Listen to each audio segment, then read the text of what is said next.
Hola, ¿cómo estáis? Bueno, vamos al tema a la parte de la toma de decisiones grupales. Vamos a ver qué pasa cuando se toman decisiones y vamos a ver que cuando se toman decisiones en grupo, no siempre se va a producir unas decisiones racionales y de calidad. Y vamos a ver por qué.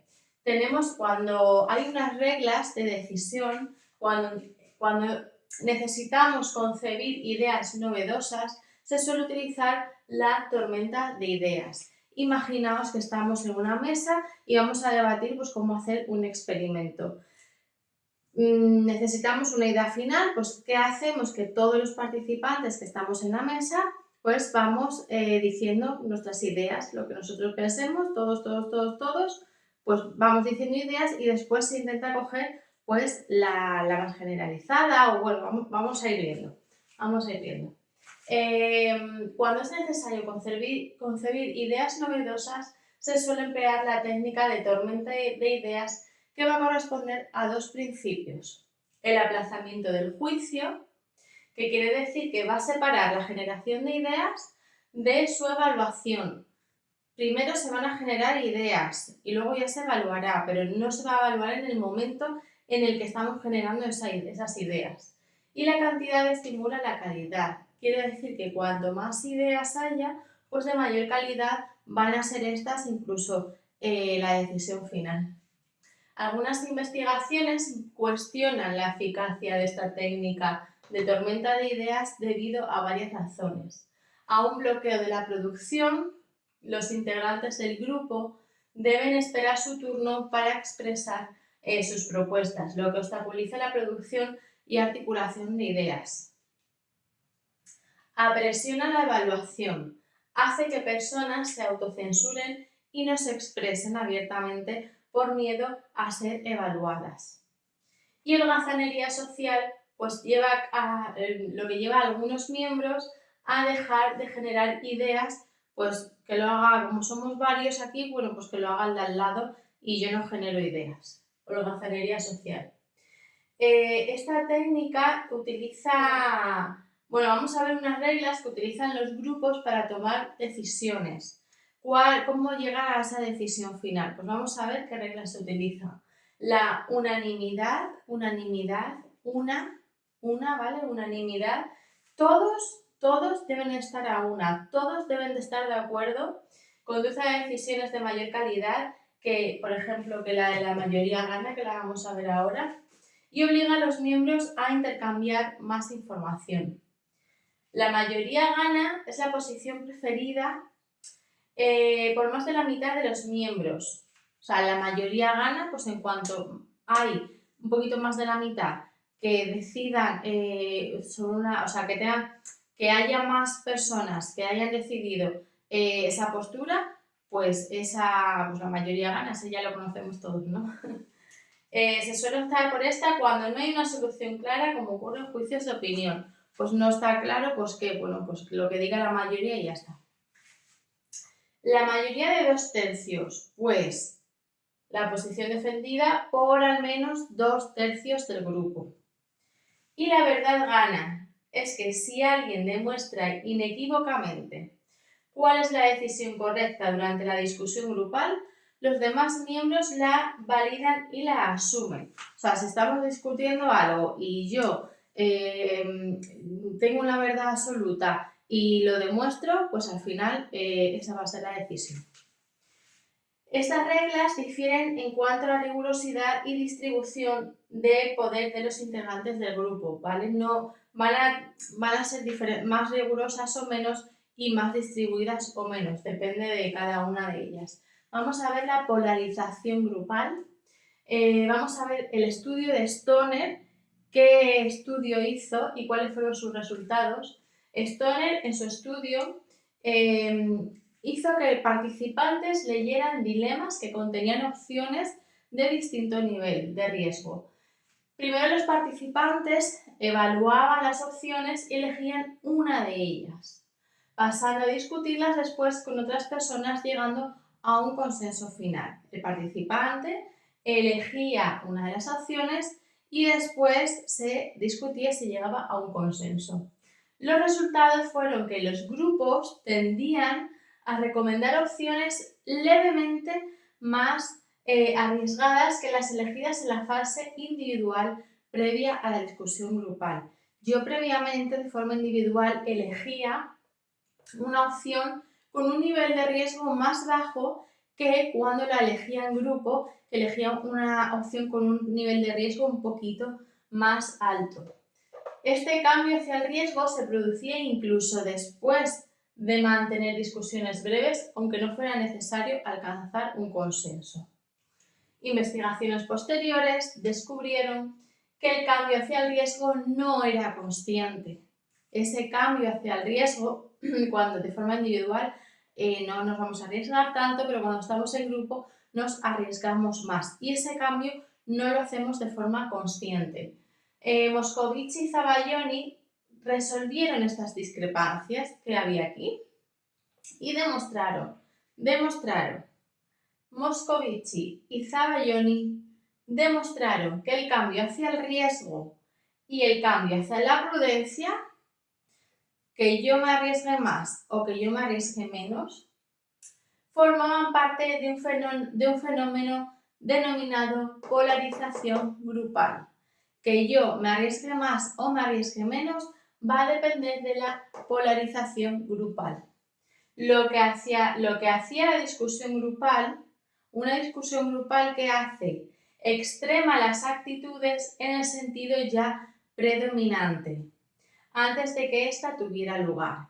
Si en una discusión predomina cierto punto de vista, pues se va a extremar todavía más ese punto de vista.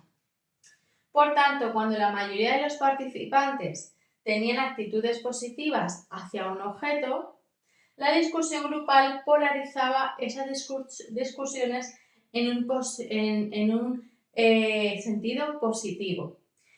¿Qué es la polarización grupal? Pues al final es una postura predominante, o sea, es fortalecimiento de una postura predominante, pero llevándola a un extremo. Polarización, a un polo, ¿vale? Imaginaos un poco polo norte, polo sur, y por aquí están las ideas, bueno, pues o la llevan al norte o la llevan al sur, a sitios muy extremos. Obstáculos para la toma de decisiones. En las tomas de decisiones nos vamos a encontrar dificultades para compartir la información. Tanto dificultades para compartir la información como el pensamiento del grupo. No me cabía todo en la pizarra, vamos a ver las dificultades para compartir la información y ahora os hago otra pizarra para el pensamiento de grupo. Las dificultades para compartir la información dice que los integrantes del grupo no suelen poner en común la información distintiva que cada uno posee. Los integrantes de un grupo, la información distintiva, la información diferente que yo poseo respecto al grupo, no suelo exponerla en el grupo, sino que se centra en la que todos comparten de antemano. Si todos compartimos una idea, yo voy a exponer esa idea, pero no voy a exponer la idea distinta que yo tengo.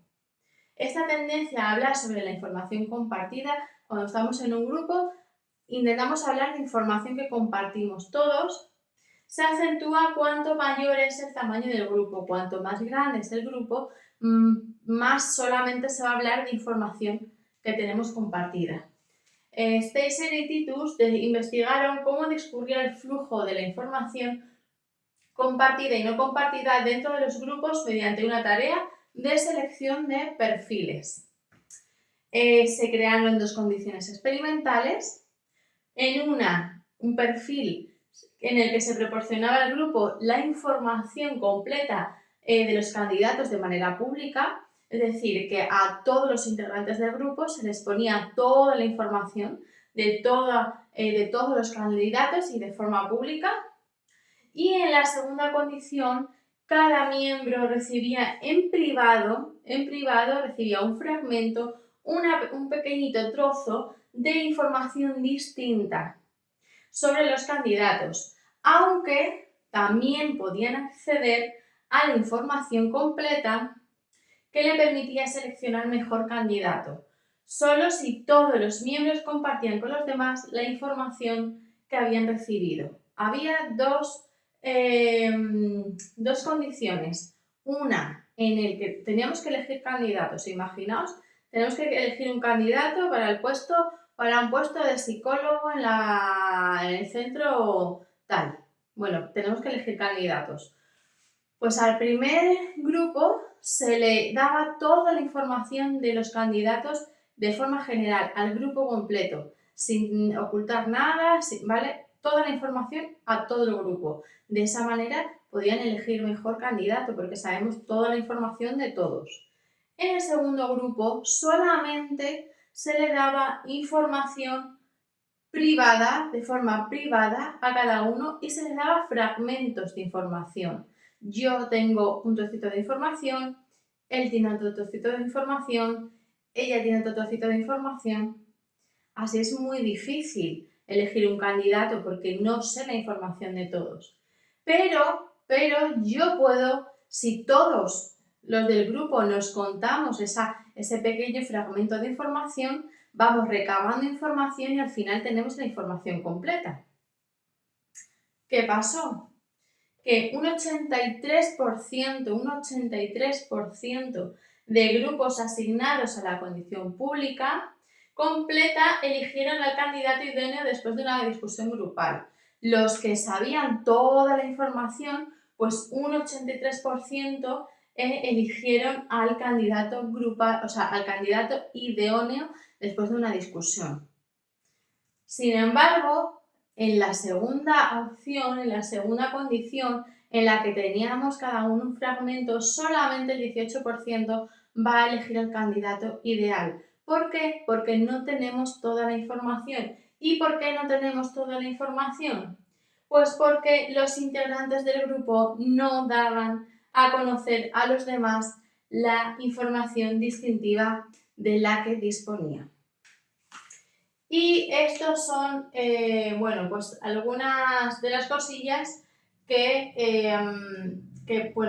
nos hacen que no siempre la toma de decisiones pues, sean racionales y de calidad. Vamos a ver la segunda parte del obstáculo para la toma de decisiones, que es el pensamiento de grupo, que como he dicho no me cabe en la pizarra, pero os lo voy a poner aquí.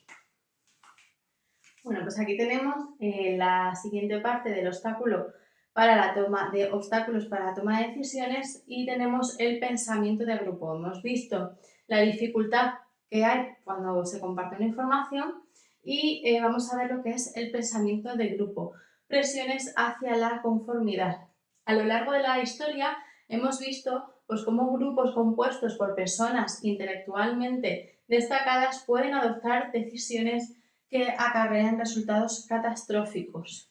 Jennings dice que el juicio del grupo a veces se ve cegado por el liderazgo carismático, la elevada cohesión del grupo, la fuerte uniformidad dentro del grupo y presiones externas de distinta índole.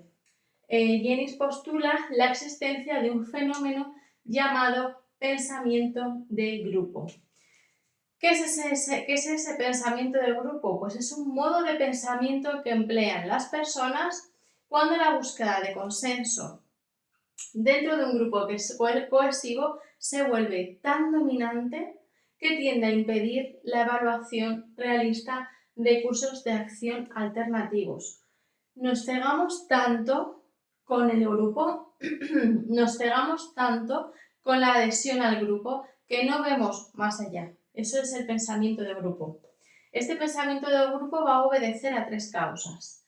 La estructura grupal, que haya una estructura de grupo defectuosa, que haya un contexto situacional provocativo, que la situación sea provocativa, por ejemplo, pues que haya habido un fracaso o haya habido fracasos recientemente o circunstancias externas estresantes, y una alta cohesión del grupo, aunque esta alta cohesión del grupo en algunas investigaciones que se hicieron dice que no es un elemento determinante. A tanto la alta cohesión del grupo como la estructura grupal defectuosa como el contexto situacional provocativo, va a reducir la eficiencia del grupo y va a afectar negativamente a la elaboración de juicios morales. Hay 3 síntomas que ayudan a detectar la ocurrencia del pensamiento del grupo. Hay 3 síntomas que nos van a dejar ver que ahí va a existir un pensamiento de grupo: la sobreestimación de poder y la moralidad del grupo, la cerrazón mental y las presiones hacia la uniformidad de uno mismo o sobre los demás. Un poco pues lo que hemos visto, pues una sobreestimación del poder, que no haya una estructura, o sea, que haya una estructura grupal defectuosa, la moralidad del grupo, que sean muy cerrados, presiones hacia la uniformidad, que tenga que haber todo, que sea todo muy uniforme, no ver más allá. Y hay unas medidas para prevenir este pensamiento de grupo. Una de ellas es que el líder debe abstenerse de señalar la opción preferida en los momentos iniciales de la discusión. El líder debe abstenerse de señalar la opción preferida en los momentos iniciales de la discusión, porque eso puede llevar a que el resto del grupo vaya un poco en consonancia a su decisión. Y estimular la expresión de críticas y dudas. Estimular al resto del grupo a que critiquen y duden las distintas decisiones que se estén tomando. Evitar el aislamiento del grupo, evitar que el grupo esté aislado. Que haya puntos de vista alternativos, de modo que se puede designar, por ejemplo, a un miembro que ejerza como abogado del diablo, o invitar incluso a personas ajenas al grupo y a expertos a que critiquen pues varias posiciones. También se pueden crear subgrupos que analicen el tema y lleguen a conclusiones por separados para posteriormente pues ponerlas en común, o una vez tomada una decisión conviene hacer una ronda de consultas para permitir que la expresión de dudas antes de adoptar un acuerdo final. Pues con esto hemos acabado la toma de decisiones grupales y vamos a por el siguiente vídeo.